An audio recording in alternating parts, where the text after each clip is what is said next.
doing, YouTube friends? Today I've got a couple fun things planned. First, we're going to take a look at the Gerber Gator Machete Pro. It's kind of a newer design they came out with a couple years ago. We're going to take it out, field test it, see how well it performs. Second thing is we got a really good lunch, or I got a really good lunch planned for you. I think you'll really enjoy it. First, weather conditions. Last night when I came in, it was about 30 degrees, so it's a little cold, and yes, first time I slept in a hammock this season and used a wool blanket. It wasn't too bad. Temperatures now, I'm going to think we're up into the least upper 40s, maybe 47, 50. Not much of a breeze at all. Pack weight, a little heavy because I carried a lot more gear than I normally would. So we're looking upwards of probably about 30 pounds. So yeah, it was a little stressful getting in here at night. Okay, let's take a look at the machete. Let's talk about the sheath first. It's their standard nylon construction, very heavy duty nylon, and it's got the usual pop rivets all the way around, and of course they put one huge one here in the center, and I'll show you what that's for in a minute. Of course, it's got this little hook up for your belt, and I kind of wish they had another one down here so you could actually strap it to the pack, because carrying this on your side is kind of a little clumsy. Velcro strap on the top, hold that sucker into place, and if you notice the way it's set up, it holds the handle in there so there's no way it's going to come out on you. Something really cool they put on there, and I think that's really neat, they put a sharpening stone in there. And this is a fine stone, it's a wet stone, so you need to soak it in water before you use it to sharpen it. And I did notice one thing, keep an eye on it, because it does have a little tendency to pop out of there. Now, let's take a look at the machete. It's a little tricky to get in and out of there. It takes a little time for you to figure it out, but be careful because you don't want to cut yourself. The best thing to do is just grab it, kind of hook it around, and pull it out. Now, I'm going to go ahead and answer two questions about this machete right off the bat. When you get it from the factory, when you order it, it is dull, extremely dull. You will have to sharpen it up, but that's not a big deal. Now, another thing is the handle will come loose on you. It's not that big a deal. All you have to do is unscrew it, throw some Loctite in there. Use the red Loctite, it works the best. And that way you won't have it come loose anymore. Now if you look at the blade right here, it doesn't go all the way down the edge. Now I thought about making this full tang and just grinding that down with the Dremel tool and make it get sharp, but then I got to thinking about it, because you use this machete two different ways. One of the ways you use it is you use it as a chopping motion, which is not a big deal, because if it does fly back and hit you, worst thing you do is going to have a little bruise. The second way is we're using the curve design, the hook design. Let's say you're chopping off some tree branches or something like that, and you get kickback. Well, that's going to fly back and hit your body and probably cause quite a nice little gash in it. So that's why I didn't go full tang.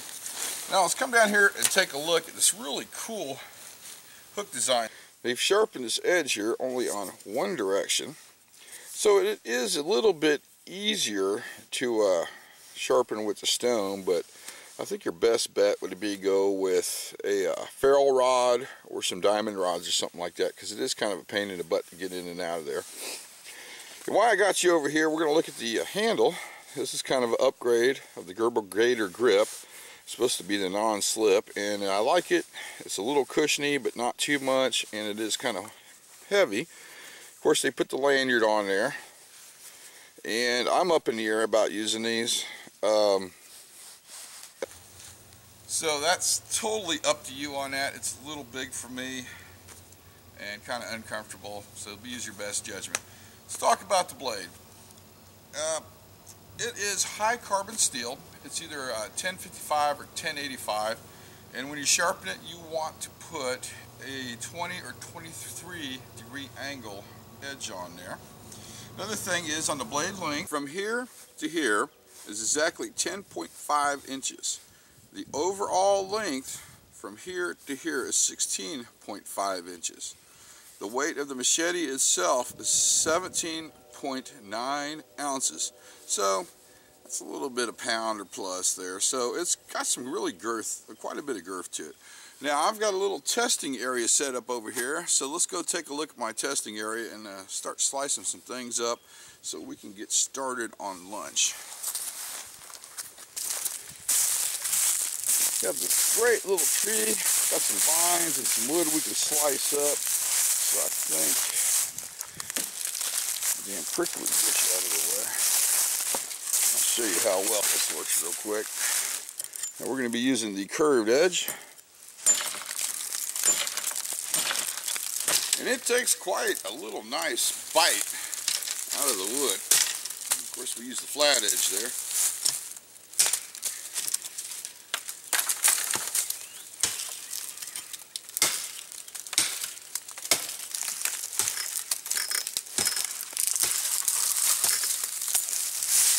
Okay,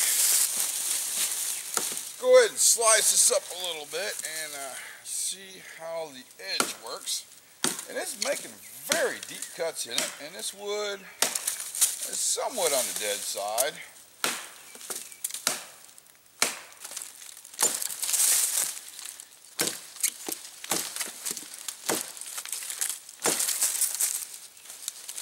Now, let's flip this over.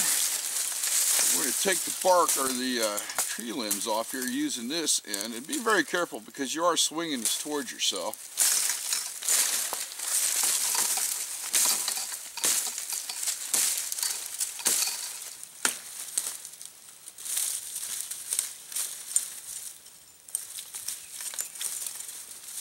This would also be great for making fire sticks, shaving the bark off a tree limb.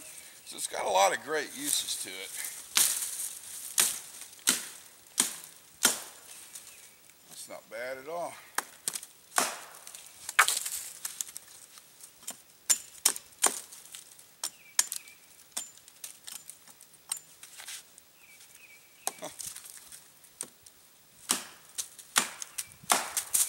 Okay, I'm done. Alright, let's go take a look over here and I'll give you my opinion on it.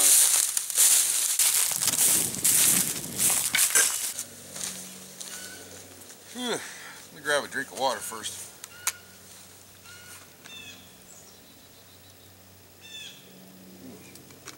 That's good stuff. My honest opinion on it. Now, this is going to be, time for the disclaimer, of course, from my point of view and my point of view only. It's very important when you decide to purchase a product like this or any of the other products I talk about, do your research. Do not take my word for it, because what works for me might not work for you. Alright, disclaimer's done. As a camp tool, something around base camp, I'm going to have to say this would be a great product. I'm going to give it a 9 out of 10. Now, if you're out in the field cutting through brush and heavy timber, trying to get on location and doing some bushwhacking, this is not going to be very good. I'm going to have to give it at least a 4 out of 10. Just a simple fact, the length is not what it should be, and the weight is just doesn't feel right for cutting through brush. So that's been my opinion on the Gerber Gator Machete Pro. It's not a bad tool. You can usually find them on Amazon for about $25 to, I want to say, $30 depending on where you get them from. But it's not a bad little tool. I mean, I'm impressed with it after I sharpened it, of course. Alright, so we are done with the review on the machete. Time for some lunch. First thing we need to do is I got to get my fire started again from last night. It went out on me. And, of course, we're going to do it the old fancy way. We're going to use a fire starter.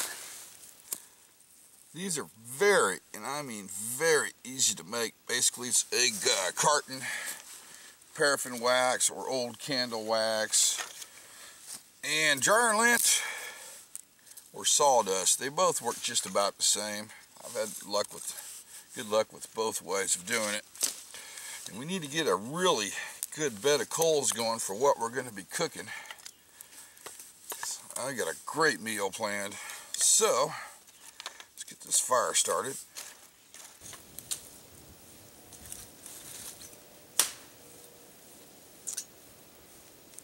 Okay, I'm pretty sure that's going to give us the bed of coals we need for our cooking. So while we're waiting for that to burn down, let's take a quick look at my campsite, and I'll explain to you how I got here, and then start preparing our meal. So, come on. first thing is I got my pack into this really nice tree right here. And I'm going to be honest with you, I did most of this work in the dark with a headlamp. It was a little rough this morning when I got up, so I kind of reset it a little bit. But I went and picked up an 8x10, a camo tarp. They're on sale right now at Wally World on special because turkey season's coming up. And it's 3 mil, and it's a lot lighter than the 5 mil I usually carry. And we just kind of pulled it out, and I staked it down there. And over there, I used my paracord on that. And we'll come around here. This is the first time I've used a hammock this season and stayed overnight in it. And I got the hammock tied from this tree here to that tree over there, and I used the wool blanket, which actually was quite warm. Honestly, I probably could have went with the fleece and been fine, because it really, 30 degrees ain't that bad when you're wearing flannels and coats and hats and all that good stuff. Then on the front of this, is I like mine to have up kind of like a little rain shelter on it, just for the heck of it. Just went ahead and found some dead wood, is what that is. And I kind of tied it onto the tree, staked it down to the ground, and pretty much came up with that configuration right there, and it worked out great, because last night the wind was kind of blowing this way, and the heat from the fire was coming up underneath there, and it actually kept me really warm, surprisingly. In fact, I slept in quite a bit. Okay, looks like we're starting to get some pretty good sized coals. I think it's time we grab out what we're going to be cooking. And I did do my specialty packing here. So we're going to need this. Oh yeah. This should have everything in there we need. Let's see, we're going to need, grab the rest of the cooking utensils.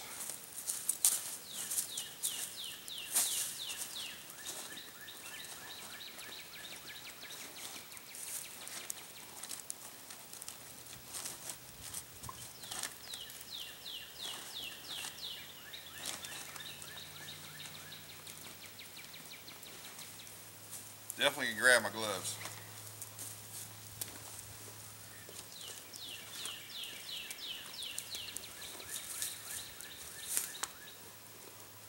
And the multi-tool.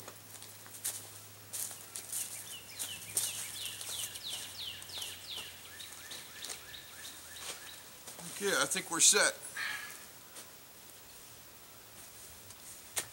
Let me bring you over here and show you what we're going to be cooking. There we go. Now what I do, I'm bringing raw meat out on the trail, which is really honestly not a good idea in the summer months and early spring and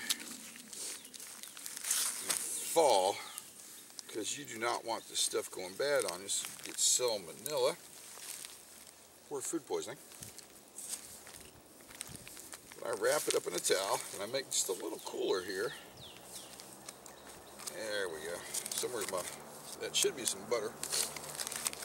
And I basically put it in between two of these blue packs. And I'm not really sure what the hell that is, but it is loud. Okay. Just picked up some Coleman blue packs here to keep my meat and vegetables frozen.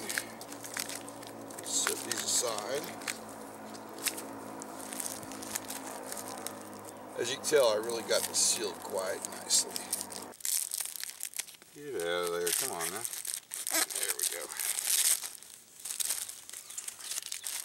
Okay, so what I have here, frozen green beans that were not frozen when I came in. Interesting. Guess it got colder last night than I thought.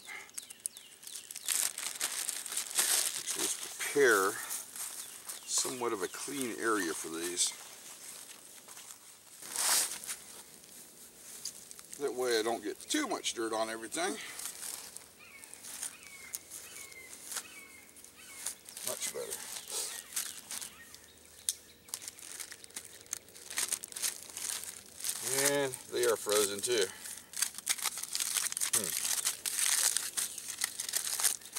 What they are. You guys ready? Dun, dun, dun. Pork chops. Don't they look good? But this meal would not be complete without a monster spud. And we need to get this baked potato put on pretty quickly because it's going to take it a little while to cook. And in the meanwhile, hopefully the pork chops start thawing out. Yeah, so I think what we're going to do, I'll put a glove on for this action. And we're going to put the baked potato right down here in this corner and make a little bed of coals for it. There we go. So we'll get that little guy started.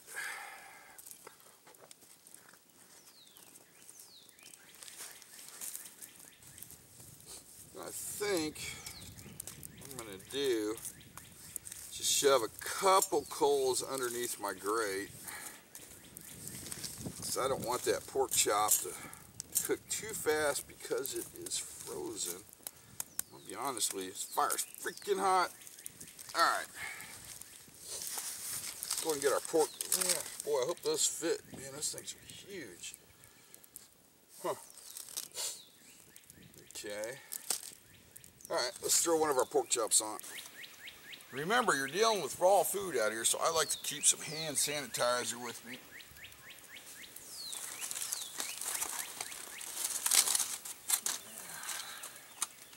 And we got some of the butcher paper still on there. I'll trim that off.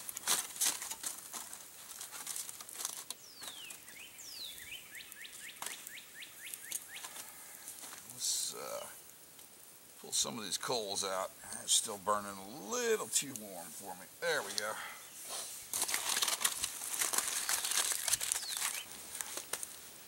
So where'd mine? There it is.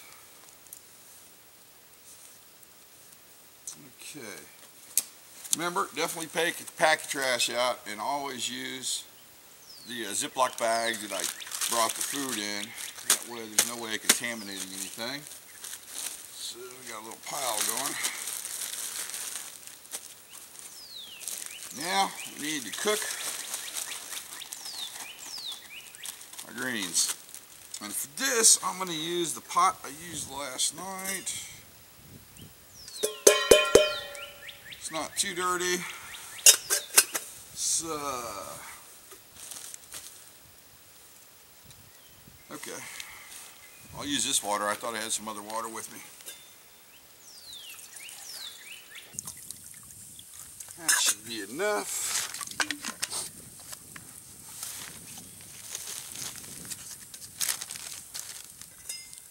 Add our greens. It might be a little too much. Oh well.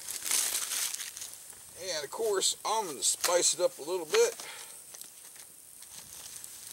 Put in a little bit of salt. Not much, just a little bit. And a little bit of black pepper.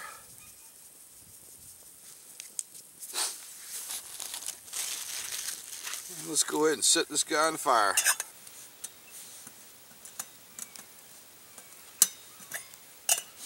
Okay, I got a nice little spot over here picked out. Let's move some coals around a bit.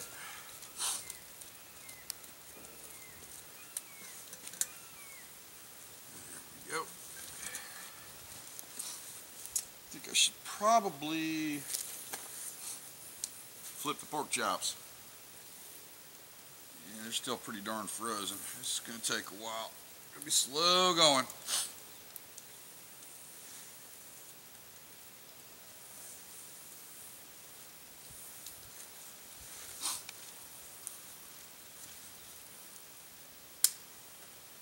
Now we just sit back and wait.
I do believe our pork chops are done. The easiest way to tell them, if they're white all the way through, you don't want to see any red whatsoever. And yeah, they're definitely done. And I did a little salt and pepper to them. Let's check this little guy. Oh yeah, it is done.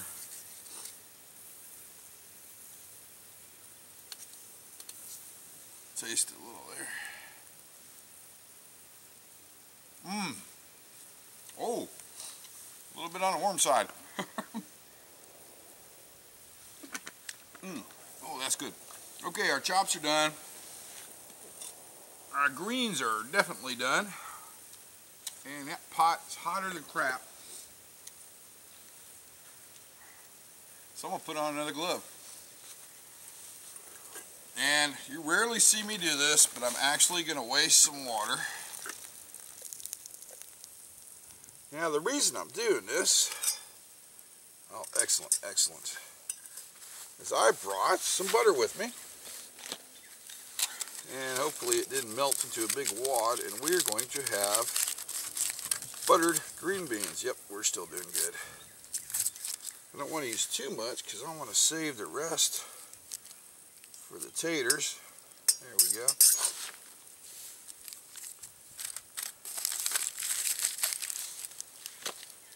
Now I'm just going to mix that in. Ah, yes. Look at that, buttered green beans.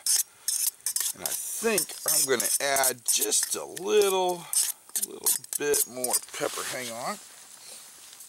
Let's pepper it up a little. Ah, yes.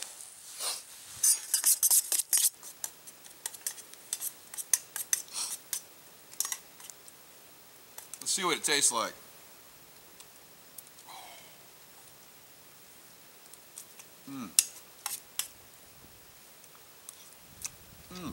Okay, I better quit when we won't have none for the potatoes and the chops. Speaking of the tater, let's see how that little booger's doing. Now the best way to tell if your tater's done is just squish it. And if it's squishy, yep, it's squishy.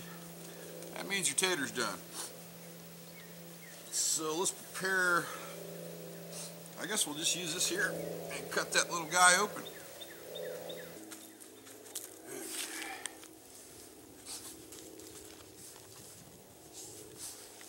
Let's see how our tater looks. Oh yeah, look at that.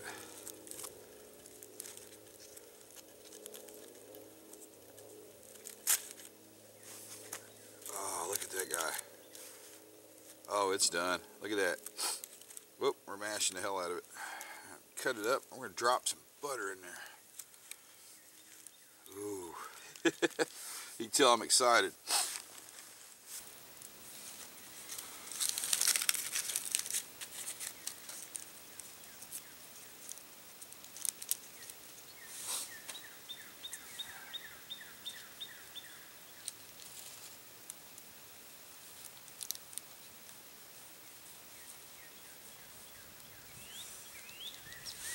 Okay, made a little mess here.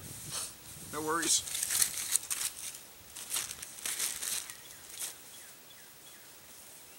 Salt, pepper the tater. Next time, let's go with some salt. Clean my knife off, it's dirty as hell.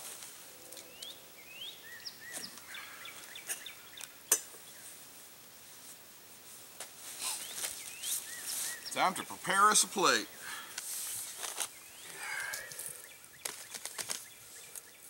Ooh. I think I'm gonna need a bigger plate.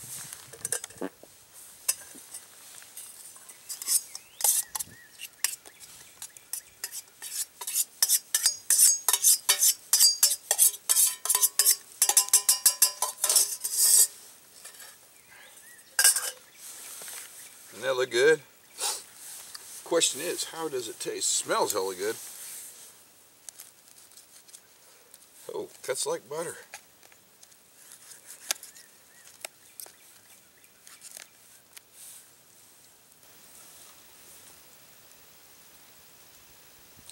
It's not bad. Not bad at all. Hang on 1 second.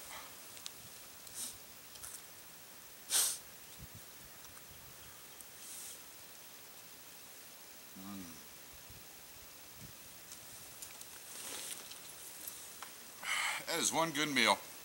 Well, I'd like to thank you for coming along on my journey today, and if you have any comments or information about the Gerber Gator Machete Pro, feel free to leave those down in the comment box. And I hope you enjoyed my meal. I know I'm going to. And like always, thanks for watching.